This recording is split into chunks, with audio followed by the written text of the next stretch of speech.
রুশ president Vladimir পুতিনের পর উত্তর কোরিয়ার নেতা কিম জং উনও পরমাণু যুদ্ধের হুমকি দিয়েছেন। কিন্তু কেন? তার সামরিক শক্তি বাড়ানোর সিদ্ধান্ত কি শুধু প্রতিরক্ষামূলক নাকি আক্রমণের প্রতিশ্রুতি?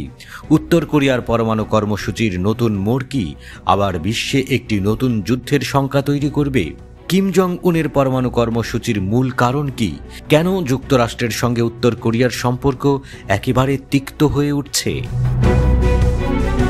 টাইমস অফ ইন্ডিয়ার প্রতিবেদনে বলা হয়েছে, রাশিয়ার প্রেসিডেন্ট ভ্লাদিমির পুতিনের পরামর্শে তার ঘনিষ্ঠ মিত্র কিম জং উনও পরমাণু যুদ্ধের হুমকি দিয়েছেন। যুক্তরাষ্ট্রের আগ্রাসী নীতি ও বৈরী পদক্ষেপের বিরুদ্ধে ক্ষুব্ধ হয়ে উত্তর কোরিয়ার নেতা কিম তার দেশের পরমাণু শক্তি বৃদ্ধির পরিকল্পনা ঘোষণা করেছেন। এমনকি কিম জং উন পিয়ংইয়ংয়ের পরমাণু অস্ত্রের অস্তিত্বকে যুক্তরাষ্ট্রের হুমকির বিরুদ্ধে এক ধরনের প্রতিরোধ হিসেবে বর্ণনা করেছেন। কিম জং উন তার দেশের পরমাণু কর্মসূচির বিষয়টি একটি জাতীয় নিরাপত্তা কৌশল হিসেবে উপস্থাপন করেছেন। তিনি বলেছেন, আমরা পরমাণু শক্তি গড়ে তুলেছি শুধুমাত্র আমাদের বিরুদ্ধে আসন্ন বাণিজ্যিক হুমকি ও আক্রমণ মোকাবেলা করতে। মার্কিন যুক্তরাষ্ট্রের বিরুদ্ধে এই বক্তব্য দেওয়ার সময় কিম মন্তব্য করেন যে ওয়াশিংটনের অভ্যন্তরীণ শত্রুতা উত্তর কোরিয়াকে আরও বড় চ্যালেঞ্জের মুখে ঠেলে দিয়েছে।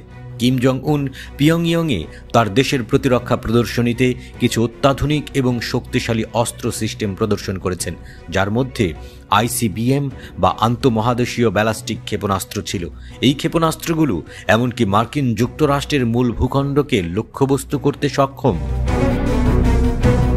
তবে কিম এবার আরেকটি চ্যালেঞ্জ উপস্থাপন করেছেন। তিনি বলেছেন, যুক্তরাষ্ট্রের সামরিক শক্তি বাড়ানোর পরিপ্রেক্ষিতে তার দেশও যেন তার সেনাবাহিনীর ক্ষমতা দ্রুত বাড়ানোর প্রতিক্রিয়ায় নিয়োজিত থাকে। এর মাধ্যমে কিম বুঝিয়েছেন, উত্তর কোরিয়া তার নিরাপত্তার স্বার্থে শুধু প্রতিরক্ষা শক্তি নয়, এক ধরনের আক্রমণাত্মক বাহিনী গঠনে মনোযোগী। কিম বলেছেন, আমাদের দেশের নিরাপত্তা শুধুমাত্র এক শক্তিশালী প্রতিরক্ষা ব্যবস্থা গড়ে তুললেই নিশ্চিত করা যাবে, যা শত্রুকে পরাজিত করতে সক্ষম। কিমের এই মন্তব্যের মাধ্যমে তার সামরিক কর্মসূচির প্রতি তার দৃঢ় অবস্থান আরও পরিষ্কার হয়ে উঠেছে। মার্কিন প্রেসিডেন্ট হিসেবে ডোনাল্ড ট্রাম্পের পুনর্নির্বাচন নিয়ে কিম কোনো মন্তব্য করেননি। তবে তিনি তার প্রথম মেয়াদে মার্কিন যুক্তরাষ্ট্রের সাথে ব্যর্থ শীর্ষ সম্মেলনগুলির কথা স্মরণ করেছেন। ট্রাম্পের সঙ্গে তার সম্পর্ক আরও জটিল হয়ে উঠেছিল।